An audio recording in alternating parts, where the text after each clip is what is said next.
한번 읽겠습니다.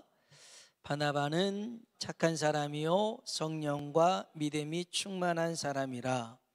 이에 큰 무리가 주께 더하여 지더라. 바나바가 사울을 찾으러 다소에 가서 만남에 안디옥에 데리고 와서 둘이 교회에 1년간 모여 있어 큰 무리를 가르쳤고, 제자들이 안디옥에서 비로소 그리스도인이라 일컬음을 받게 되었더라. 아멘. 아멘. 우리 한번 인사합시다. 하나님의 은혜가 당신에게 임하기를 원합니다. 하나님의 은혜가 당신에게 임하기를 원합니다. 한 번 더요. 하나님이 당신에게 복 주시기를 원합니다. 하나님이 당신에게 복 주시기를 원합니다. 아멘. 우리가 읽은 이 본문에 있는 안디옥 교회가 있는데요, 이 안디옥 교회는 교회사 측면, 교회 역사 측면에서도 중요하고, 또 선교 역사, 선교사 측에서도 굉장히 중요한 역할을 감당하고 있는 교회입니다. 이 교회사 측, 교회 역사 측에서 본다면 여기 26절에 보면, 다시 한번 26절 한번 읽어볼까요? 만남에 안디옥에 데리고 와서 둘이 교회에 1년간 모여 있어 큰 무리를 가르쳤고, 제자들이 안디옥에서 비로소 그리스도인이라 일컬음을 받게 되었더라. 아멘. 안디옥 교회에서 시작된 이름이 있습니다. 그리스도인입니다. 전에는 없었습니다. 전에는 유대인, 이방인 이렇게 나누어졌고요, 이렇게 불려졌는데, 이제는 유대인이든 이방인이든 예수 그리스도 안에서 나누어지지 않고 구별되지 않고 하나가 됐더라는 거예요. 그리스도인이라는 하나의 정체성이 생겼어요. 그래서 이제 교회에서는 유대인, 이방인 이렇게 헬라인 나누지 않아요. 그리스도인, 이렇게 여기 안디옥 교회에서 시작됐더라는 것입니다. 여러분, 교회는 나누어지고 쪼개고 싸우고 다투는 곳이 되어서는 안 될 줄로 믿습니다. 교회 안에 교파가 많고 교단이 다르고 많은 이유 가운데 하나는 사람들의 그릇된 욕심인 것 같아요. 생각이 다르고 추구하는 방향이 다르고 그 쾌쾌 묵은 감정들 때문에 교단이 쪼개지고 교단을 탈퇴하는 일들이 꽤 있어요. 이것은 다 그리스도인답게 살지 못해서 그럽니다. 이 그리스도인이라는 말의 원어는 크리스티아누스라는 단어가 써졌는데요, 원래 크리스티아노스라는 말의 복수형입니다. 이아노스라는 전미사가 있는데요, 이아누스라는 말은 무엇에 속한 자, 누구누구의 종, 이런 뜻이 이아누스입니다. 그러니까 그리스도인이라는 말은 그리스도에게 속한 자, 그리스도의 종이란 뜻입니다. 오늘 그리스도인이라고 불려지는 우리들은 내 삶의 주인이 예수 그리스도인 줄로 믿습니다. 그 고백입니다. 오늘 우리의 삶의 주인이 예수님임을 고백하며 나아가는 우리가 되고 교회가 되길 주의 이름으로 축복합니다. 교회는요, 하나 되는 곳입니다. 하나 되는 곳. 담임 목사 중심으로가 아니고 장로님 중심으로가 아니라 예수 그리스도의 중심으로 하나 되는 곳이 교회인 줄로 믿습니다. 가난한 자나 부한 자나 병든 자나 건강한 자나 배운 자나 못 배운 자나 차별하지 않는 것, 무시하지 않는 것, 업심 여기지 않는 것, 누구든지 예수를 나의 주로 나의 하나님으로 고백한 사람들이 모여있는 이곳, 그것이 바로 그리스도인들이 모여있는 교회인 줄로 믿습니다. 그래서요, 이제는 이 안디옥 교회 그리스도인이라 일컬음을 받았던 이 말로 인해서 유대인, 이방인 의미가 없어져 버렸더라는 거예요. 또 하나는 선교 역사 측면에서 본다면 안디옥 교회는 선교의 거점이었고 중심지가 됐습니다. 복음의 진원지는 예루살렘 교회입니다. 그러면 선교의 중심지는 안디옥 교회입니다. 물론 예루살렘 교회에서도 이렇게 파송했지만 그 선교의 역할을 감당했던 교회가 안디옥 교회인데, 이 선교의 중심이 될 수 있었던 것은 좀 전에 말했듯이 그리스도인이라는 새로운 정체성 속에서 하나가 됐더라는 겁니다. 원래 이 사람들 전혀 하나 될 수 없었던 사람들이었습니다. 13장을 한번 볼까요? 13장 1절입니다. 13장 1절, 안디옥 교회에 이런 사람들이 있었어요. 읽어봅니다. 안디옥 교회에 선지자들과 교사들이 있으니 곧 바나바와 니게르라 하는 시므온과 구레네 사람 누기오와 분봉왕 헤롯의 젖동생 마나엔과 및 사울이라. 이름들을 보면 유대 사람, 또 헬라 사람, 그 다음에 헤롯의 젖동생이었던 마나엔, 이런 어울리지 않는 사람들이 다 그리스도 안에서 하나가 되었더라는 것입니다. 예수님이요, 제자를 부릅니다. 그 12명의 제자들의 그룹을 보니까 어부들이 3분의 2입니다. 그 중에 세리도 있습니다. 그리고 정말 그 무리에 잘 어울리지 못하는 부류가 한 부류 있는데 고지식한 사람입니다.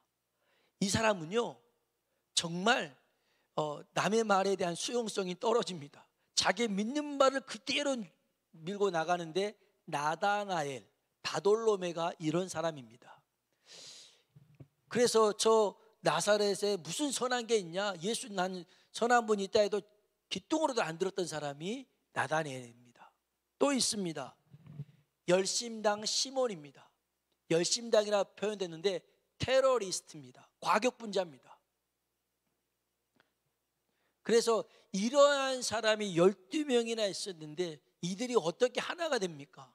직업도 다르죠, 성격도 다르죠, 다 다릅니다. 추구하는 바, 목적도 다릅니다. 그런데 하나가 될 수 있었던 것은 누구를 따라갔어요? 예수님을 따라갔기 때문에 가능합니다. 우리 신앙의 모든 구심점은 예수 그리스도가 되어야 될 줄로 믿습니다. 구약에 보면요, 사울왕이 다윗을 죽이려고 합니다. 그래서 도망치죠. 광야로 도망갑니다. 그래서 몇 번 쫓아오니까 막 별짓을 다 하면서 도망치는데 어떻게 알았는지 사람들이 다윗에게 몰려들기 시작합니다. 성경을 한번 봐볼까요? 이 사도행전은 이따가 다시 한번 올게요. 사무엘상입니다. 창세기, 출애굽기, 레위기, 민수기, 신명기, 여호수아, 사사기, 룻기, 그 다음에 사무엘상. 너무 많이 얘기했나요? 사무엘상 22장입니다. 사무엘상 22장 1절을 보십시오. 사무엘상 22장 1절, 446쪽에 있습니다. 구약성경 446쪽, 사무엘상 22장, 사무엘상 구약성경입니다.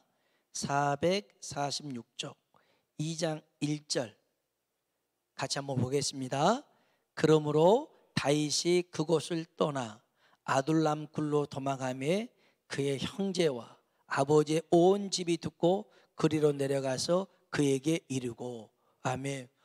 글쎄요, 이 아둘람 굴로 피해 있는데 그 아버지와 형제들이 온 거였습니다. 그 아버지가 누굽니까? 이새죠. 이새가 어떤 사람입니까?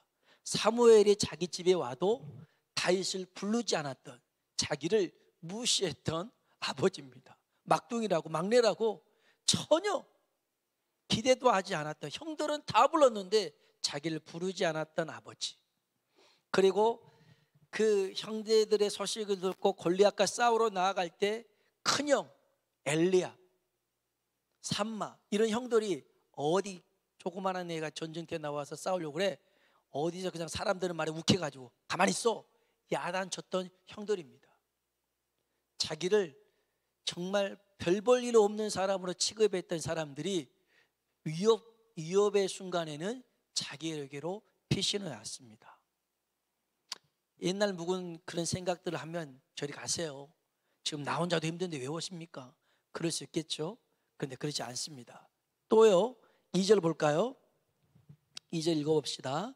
환난당한 모든 자와 빚진 모든 자와 마음이 우두머리가 되었는데 그와 함께한 자가 400명가량이었더라. 아멘. 사울이 다윗 죽이려는 상황입니다. 그런데 모여든 사람들이 있는데 여기 보니까 환난당하는 자, 빚진 자, 마음이 원통한 자, 이런 사람들이 몰려들었습니다. 좋게 표현해서 이렇지요. 여기 사람들 다 사기꾼, 도둑놈, 실업자, 백수, 이런 사람들이 다 다윗에게 온 겁니다. 왔어요. 근데 그 수가 400명입니다. 그리고 그일라라는 곳에서 있다가 다시 도망치는 과정에 200명이 더 옵니다. 23장 13절에 보면 여기 다윗과 그의 사람 600명가량이 일어나 이렇게 나옵니다. 이제 다윗 주변에 600명이라는 사람들이 있습니다. 여러분, 아까 말했잖아요. 마음이 원통한 자, 환난당한 자, 괴로운 자, 이런 사람들이 다윗에게 모여서 자기 힘든 얘기하고 어려운 얘기하고 괴로운 얘기하고 막 원통한 얘기를 합니다. 얼마나 피곤하겠습니까? 근데 나쁜 말을 계속 듣잖아요. 안 좋은 말을 계속 듣잖아요. 그러면 우리도 영향을 받아요. 영향을 받습니다. 그런데 이 400명이 600명이 계속 그런 부정적인 말, 안 좋은 말, 그냥 소망 없는 말들을 해가는데 다윗이 그 말에 영향을 받는 게 아니고요. 다윗의 말에 이 400명, 600명이 영향을 받습니다. 그래서 나중에 보면 이 사람들이 별 볼 일 없는 사람들이 다 다윗의 용사가 됩니다. 한 자리씩 차지합니다. 중요한 게 이겁니다. 여러분, 환경 탓하지 마십시오. 상황 탓하지 마십시오. 우리가 하나님을 오롯이 바라보는 사람이 된다면 나를 통해서 하나님이 일하실 것이고 나를 통해서 하나님의 역사를 만들어가게 될 줄로 믿습니다. 하나님께 시선을 둔 분명한 한 사람을 통해서 주변이 이렇게 달라질 수 있더라는 것입니다. 그래서 그런 의미에서 본다면 이 안디옥 교회가 선교의 거점이 될 수 있었던 계기가 두 가지가 있습니다. 오늘 그것을 보고 우리가 이제 한번 말씀 붙들고 기도할 텐데 다시 우리 본문 말씀 가볼까요? 사도행전 11장입니다. 여기 자막도 한번 띄워주시고 11장 25절 26절을 보겠습니다. 사도행전 11장 25절 26절 읽어봅시다. 바나바가 사울을 찾으러 다소에 가서 만남에 안디옥에 데리고 와서 둘이 교회에 1년간 모여 있어 큰 무리를 가르쳤고 비로소 그리스도인이라 일컬음을 받게 되었더라. 아멘. 그냥 이 안디옥 교회 사람들이 그리스도인이 된 게 아니라 바울과, 그러니까 사울이죠. 이 사울과 바나바의 헌신이 있었더라는 것입니다. 어떤 헌신이 있었어요? 하나님의 말씀으로 가르치고 양육했습니다. 하나님의 말씀을 몰랐던 이들이 하나님의 말씀을 통해서 점점 이제 그리스도의 사람이 되고 또 그리스도의 종들이 되고 그리스도에게 속한 자가 되어서 세상 가운데 주의 복음을 전하게 되었더라는 것입니다. 그래서 우리의 영혼을요 하나님 말씀으로 채워 넣어야 됩니다. 우리가 하나님 말씀으로 제자 훈련을 받고 양육을 받아야 됩니다. 제가 우리 교회에 와서 제일 안타까웠던 것 중에 하나가 이제 통합이 되고 얼마 안 돼서 코로나가 터지는 바람에 신방도 제대로 못하고 수련회도 못 갔습니다. 부흥회도 못했습니다. 그래서 참 죄송하게도 아직 우리 성도님들 집이 어딘지도 모르는 그런 상황입니다만은 같이 예배를 드리지도 못한 상황입니다. 근데 제일 안타까운 게 있다면 제자 훈련을 하지 못한 부분. 그래서 하나님 말씀으로 우리 영혼이 훈련돼야 되거든요. 그래야 제대로 설 수 있어요. 그러니까 평범한 청년들을 군대 훈련소에서 훈련을 시켜서 이제 사격도 할 줄 알고 또 여러 가지를 다 다룰 수 있는 걸 해서 자대로 보내가지고 군인이 되는 것처럼 이 제자훈련이라는 과정 속에서 우리가 하나님의 십자가의 군병으로 바로 설 수 있거든요. 근데 이 부분이 못해서 참 안타깝습니다만은, 그러나 아무튼 우리가 준비하고 있고 때가 되면 하나님께서 이러한 일들을 또한 이루실 줄로 믿습니다. 근데 여러분 보세요. 저절로 이 안디옥 교회에 그리스도인이 생긴 게 아니라 바울과 바나바의 헌신을 통해서 가능했어요. 근데 바나바가 어떤 사람이었냐면 참 24절에 보면 바나바는 착한 사람이래요. 성령과 믿음이 충만한 사람이래요. 착한 사람이라고 해서 물론 성격 좋은 사람일 수 있으나 착한 사람은요, 선한 사람이죠. 선한 사람은 다른 사람들에게 손 내밀 줄 아는 사람이에요. 그래서 이 사울이란, 이제 바울로 바뀌었죠. 이 사울을 찾아갑니다. 사울이 예수님 만났어요. 다메섹에서 만났지만 아무도 그에게 신경 쓰지 않았어요. 왜냐하면 전적이 하려 했잖아요. 예수 믿는 사람 가두고 죽이고 핍박했던 사람인데 누가 그와 가까이 지내고 싶겠어요? 그런데 이 바나바가 찾아갑니다. 25절에 바나바가 사울을 찾으러 다소에 갑니다. 그리고 손 내밀어서 이 사울과 바울과 함께 안디옥 교회에서 말씀 훈련을 했더라는 거예요. 오늘 저와 여러분이 이런 바나바 같은 사람 한 사람만 돼도요, 부흥은 일어납니다. 왜냐하면 24절에 그러잖아요. 바나바는 착한 사람이요 성령과 믿음이 충만한 사람이라 이에 큰 무리가 주께 더하여 지도라. 아멘. 여러분이 성령으로 충만하고 믿음으로만 충만해도 우리를 통해서 하나님이 이러한 일들을 이루실 줄로 믿습니다. 그래서 이 안디옥 교회에 이렇게 수고하고 헌신한 사람들이 있었기에 가능했고요. 또 하나 아주 중요한 게 있습니다. 우리 마지막으로 성경 볼까요? 13장입니다. 사도행전 13장 1절로 3절 읽어볼까요? 사도행전 13장 1절로 3절 읽어봅니다. 안디옥 교회에 선지자들과 교사들이 있으니 곧 바나바와 니게르라 하는 시몬과 구레네 사람 누기오와 분봉왕 헤롯의 젖동생 마나엔과 및 사울이라. 주를 섬겨 금식할 때 성령이 이르시되 내가 불러 시키는 일을 위하여 바나바와 사울을 따로 세우라 하시니 이에 금식하며 기도하고 두 사람에게 안수하여 보내니라. 아멘. 이 안디옥 교회의 모든 걸 결정했던 분은 성령님이십니다. 거기에도 지도자가 있었지만 그들은 늘 성령님께 귀 기울였고 성령님의 음성에 민감하게 반응할 줄 알았습니다. 어느 날 바나바와 사울을 따로 세우라고 했습니다. 따로 세워서 안수합니다. 그리고 4절에 한번 4절까지 읽어볼까요? 두 사람이 성령의 보내심을 받아 실루기아에 내려가 거기서 배 타고 구브로에 가서 이렇게 1차 선교 여행이 시작됩니다.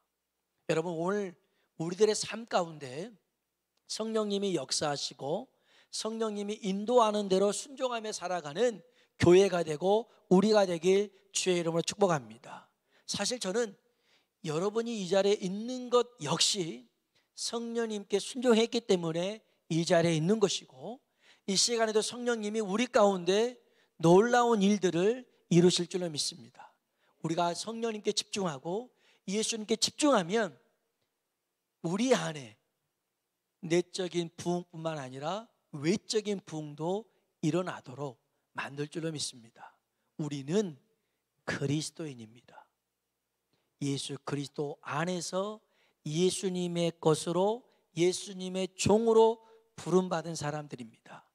그에게 날마다 성령의 인도하심 가운데 살아가길 주의 이름으로 축원합니다. 우리 같이 한번 찬양을 한번 불러볼까요?